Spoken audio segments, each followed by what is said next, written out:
রঙিন এই প্রাণীগুলোকে বলে গিরগিটি বা ক্যামিলিয়ন। এদের একটি বৈশিষ্ট্য হলো এরা অক্টোপাসের মতো নিজেদের রং ইচ্ছা মতো বদল করতে পারে।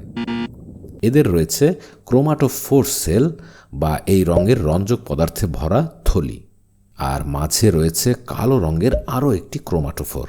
ওরা এটিকে বড় এবং ছোট করে চামড়ার রং পরিবর্তন করতে পারে, অনেকটা এভাবে।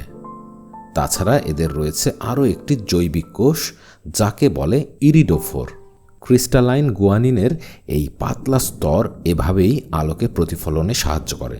এগুলোর প্রসারণ এবং সংকোচন বিভিন্ন তরঙ্গ দৈর্ঘ্যের আলোর সাথে প্রতিক্রিয়া করে, যার ফলে নীল, সবুজ এবং সাদা রং প্রতিফলিত হয়।